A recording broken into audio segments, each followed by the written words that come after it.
በስመ አብ ወወልድ ወመንፈስ ቅዱስ አሐዱ አምላክ።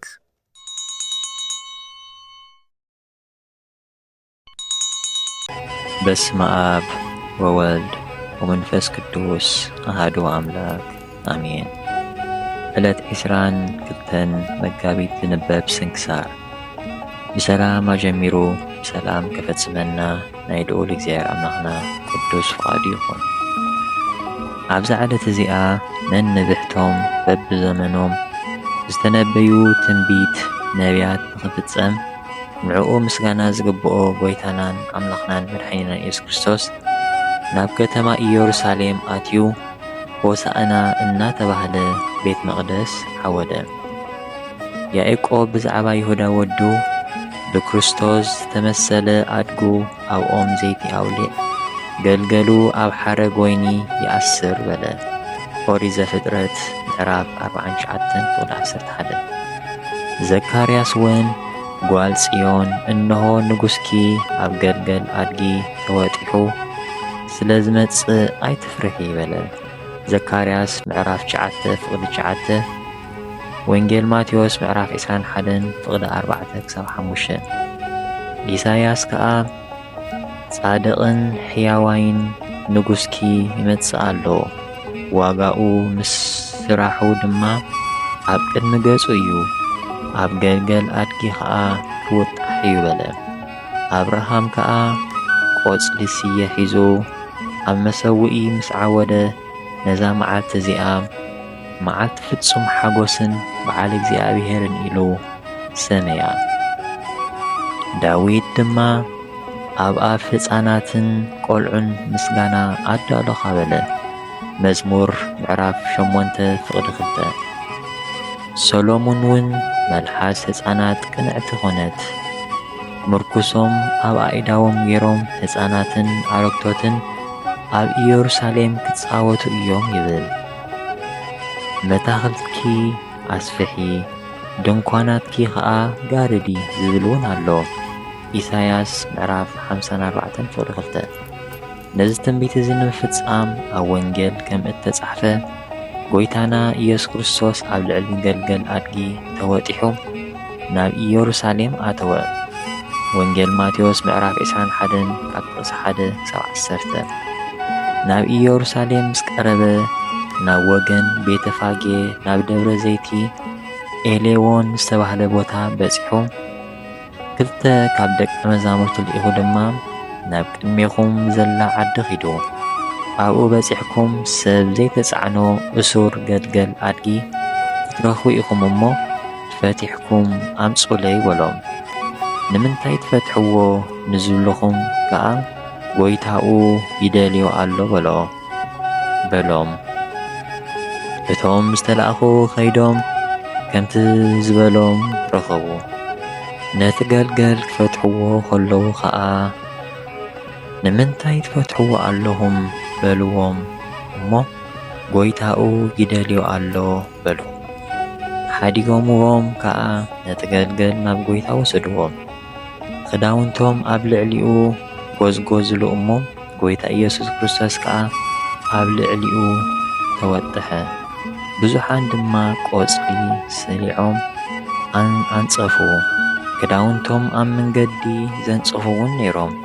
እቶም ብቕድሚት ዝመርሑን ብድሕሪት ዝስዕቡን ዝነበሩ ኸኣ ብስም እግዚኣብሔር ዝመጽእ ብሩኽ መድሓኒት እዩ፣ እታ ትመጽእ ናይ ኣቦና ዳዊት መንግሥቲ ድማ ዝተባረኸት እያ፣ ሆሳዕና ኣብ ኣርያም ካብ ሰማይ መድሓኒት እናበሉ ዓዊሎም ይጭርሑ ነበሩ።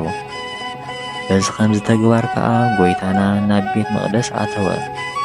ወንጌል ማቴዎስ ምዕራፍ 21:1-11። ዝሸጡን ዝሻየጡን ኣብኡ ረኺቡ ድማ ካብ ቤተ ጸሎት ክሰጎም ጀመረ። ጠረጴዛታት፣ መሽረፍትን መናብር ሸየጥቲ ረጋቢትን ገልበጠ። ገንዘብ ሸቐጥ ድማ ናብ ቤት ጸሎት ከይሓልፉ ከልአ። ቤተይ ንኹሎም ኣሕዛብ ቤት ጸሎት እዩ ዝብል ጽሑፍ ኣሎ፣ ንስኻትኩም ግና በዓቲ ጓሓሉ ገበርክምዎ ኢሉ መሃሮም። ዮሃንስ ግና ንኣልዓዛር ምስ ኣተንስኦ ንጽባሒቱ እቶም ንበዓል ዝመጹ ብዙሓን ህዝቢ ጎይታ ኢየሱስ ክርስቶስ ናብ ኢየሩሳሌም ከም ዝመጽእ ምስ ፈለጡ ጨናፍር ኦም ስየ ሒዞም ተቐበልዎ ይብል። መጺኦም ድማ ሆሳእና ኣብ ኣርያም እቲ ብስም እግዚኣብሔር ዝመጽእ ንጉስ እስራኤል ዝተባረኸ እዩ እናበሉ ጨርሑ። ጎይታ ኢየሱስ ክርስቶስ ገልገል ኣድጊ ረኺቡ ከምቲ ጽሑፍ ኣብ ልዕሊኡ ተወጥሐ። ከምቲ ጽሑፍ ድማ ኣቲ ጓል ጽዮን ኣይትፍርሒ፣ እንሆ ንጉስኪ ኣብ ጻዕብ ዓድጊ ተወጢሑ ይመጽእ ኣሎ ዝብል ኣሎ። ዘካርያስ ምዕራፍ 9:9 ደቂ መዛሙርቱ ጎይታ ኢየሱስ ክርስቶስ ምስ ከበረ እምበር ቅድምሲ ኣየስተውዓልዎን። ሽዑ ግና እዚ ብዛዕባኡ ከም ዝተጻሕፈ ይዘከሩ። ኣልዓዛር ኣልዓዛር ኢሉ ካብ ሙታን ከም ዘተንስኦ ከተንስኦ ከሎ ድማ ምስኡ ዝነበሩ ሰባት መስከሩሉ ከምዚ ኸዓ ገበሩሉ። ዝገበሮ ተኣምራት ስለ ዝሰምዑ ድማ እቶም ሰባት ተቐበልዎ። ሽዑ ፈሪሳውያን ነንሕድሕዶም ሓንቲ እኳ ንኽትገብሩ ከም ዘይትኽእሉ ትርእዩ ዶ ኣለኹም? እንሆ ብዓለሙ ደድሕሪኡ ይስዕብ ኣሎ ተባሃሉ። ማቴዎስን ማርቆስን ግና ካልኦት ከዓ ካብ ኣዕዋም ጨንፈር ቆጽሊ እናሰልዑ ኣብ መንገዲ የንጽፉ ነበሩ ደኣበሉ እምበር ብዛዕባ ናይ ቆጽሊ ስሌን ኩነታትንስ ኣይዘርዘሩን። ሉቃስ ከዓ እናኸዱ ኸለዉ ክዳውንቶም ኣብ መንገዲ የንጽፉ ነበሩ ደኣበለ እምበር ብዛዕባ ቆጽልኦም ኮነ ሆሳእና ኣይዘከረን። ዮሐንስ በይኑ ግና ኣብ ኢየሩሳሌም ቆጽሊ ስሌን ሆሳእና ወሰዱ በለ። ወንጌል ዮሐንስ ምዕራፍ 12:13 ቆጽሊ ስሌንስ ኣብ ኢየሩሳሌም ኣይነበረን። ጎይታና ሕፃን ከሎ ምስ ኣዲኡ ቅድስቲ ድንግል ማርያም እግዝእትነ ማርያም ናብ ምድሪ ግብጺ ምስ ወረዱ እስሙናይን ኣብ ዝተባህለ ዓዲ በጽሖሞም ኣብኡ ድማ ኦም ስሌን ረኸቡ። ጎይታና ኸዓ ካብ ሱራ ተመንቂሳ ኣብ ልዕሊ ደብረ ዘይት ክትትከል ኣዘዛ እሞ ሽዑ ተማሕያ ናብ ኣየር በሪራ ኸይዳ ኣብ ደብረ ዘይት ተተኽለት። ጎይታናን ኣምላኽናን መድሓኒትናን ኢየሱስ ክርስቶስ ዑደት ሆሳእና ምስ ኣርኣየ ኸዓ ካብኣ ኣቝጽልቲ ወሲዶም ተቐበልዎም። ሽዑ ንህዝቢ ኣይሁድ ቅንኣት ሒዝዎም ንዕኡ ምስጋና ንዝግብኦ ጎይታናን ኣምላኽናን መድሓኒትናን ኢየሱስ ክርስቶስ ብዝቐትልዎ ምኽንያት ደለዩ። ይቕሬቱን ምሕረቱን ናይ ጎይታናን ኣምላኽናን መድሓኒትናን ኢየሱስ ክርስቶስ ንዘለዓለም ምስ ኩልና ህዝበ ክርስቲያን ጸኒዑ ይንበር። ሰላም ለዕርገትከ ወለበኣትከ ማእከላ ኢየሱስ ክርስቶስ በተጽዕኖ እድግ ወእዋላ ኢየሩሳሌም አሚሃ ኢያእመረት መዋዕለ ሳይላ ሃገርኒ ተሃውከት ኩላ መኑ ውእቱ ችያከ ብሂላ። ኣብዛ ዕለት እዚኣ ድማ ኤጲስቆጶስ ኢየሩሳሌም መንፈሳዊ ኣቦ ቅዱስ ኣባ ቄርሎስ ዓረፈ። እዚ ቅዱስ ኣቦ እዚ ብትምህርቲ ቤተ ክርስቲያን ዝዓበየ ምሁር ኣዝዩ ፈላጥ ነበረ። ኣባ በርኪሶስ ኤጲስቆጶስ ናይ ኢየሩሳሌም ምስ ዓረፈ ህዝቢ ነዚ ኣባ እዚ ሓርዮም ኤጲስቆጶስ ሾምዎ እሞ ሞጓስኡ ካብ ተኹላ መነናውያንን ኣርዮሳውያንን ጽቡቕ ገይሩ ሓለወ። ኣብ ጉባኤ ሰደቄ ኤጲስቆጶሳት ምስ ተኣከቡ ኸዓ እዚ ኣቦ እዚ ናብኣቶም መጺኡ ንኣርዮሳውያን ህዝቢ ተኸራኺሩ ረቲዑ ኣሰነፎም፣ ኣውጊዙ ድማ ሰጎጎም። ንኣካኪዮስ ከዓ ካብ ናይ ቂሳርያ መንበሩ ሰጎጎ። ኣካኪዮስ ግና ናብ ቆስጠንጢኖስ ወዲ ዓቢ ቆስጠንጢኖስ ከይዱ ብዛዕባ ካብ ማሕበር ዝበጽሖን ዝያዳ ከዓ ካብ እዚ ቅዱስ ቄርሎስ ብዛዕባ ዝበጽሖ ኸሰሶ።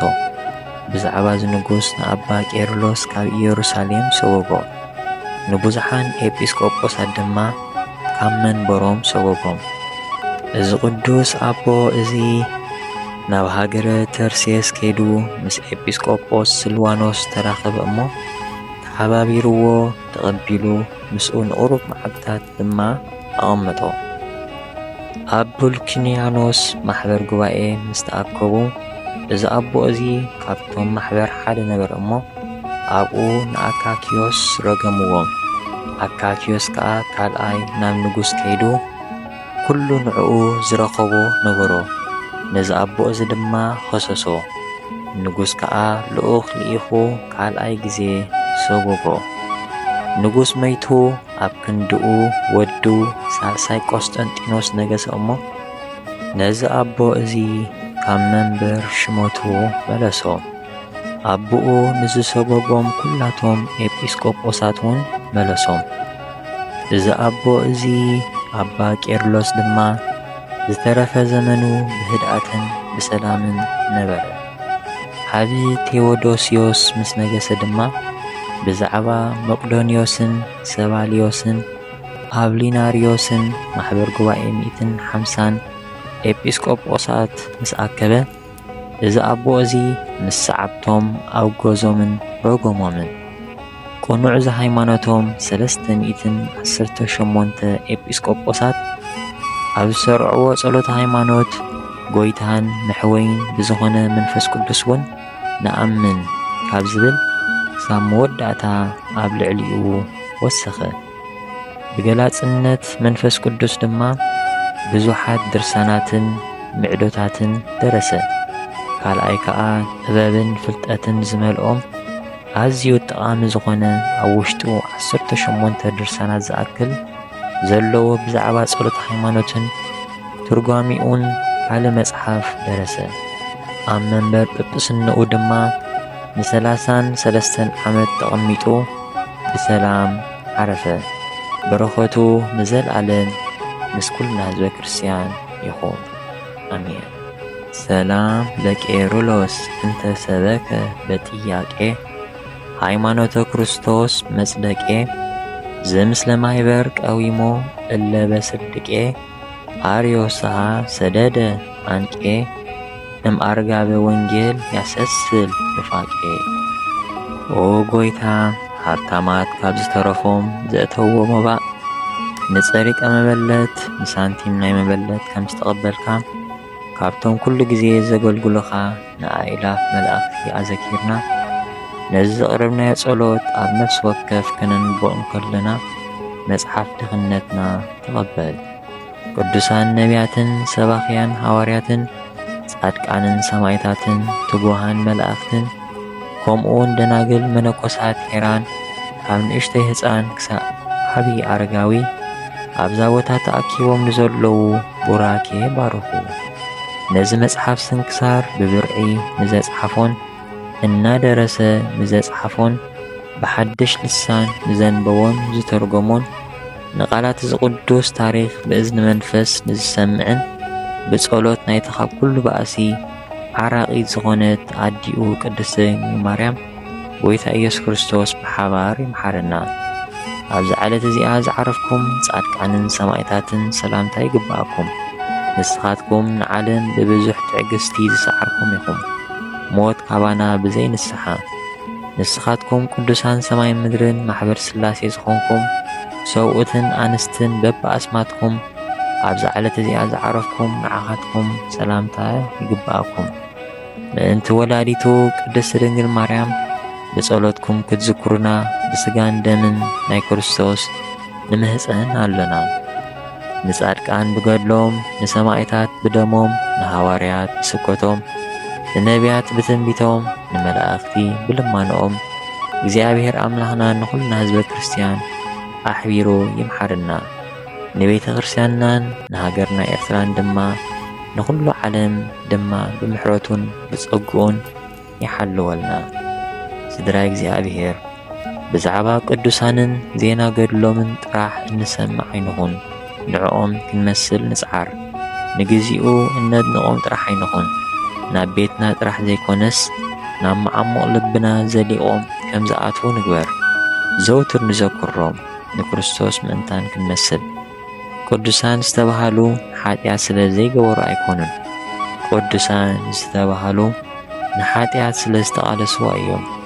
ንሕና ድማ ኣሰሮም ምስዓብ ንእግዚአብሔር ከመይ ገይሮም ክሳብ መወዳእታ ከም ዘፍቀርዎን ከም ዝተኣዘዝዎን ተመልኪትና ብኡ መንገዲ ንመላለስ።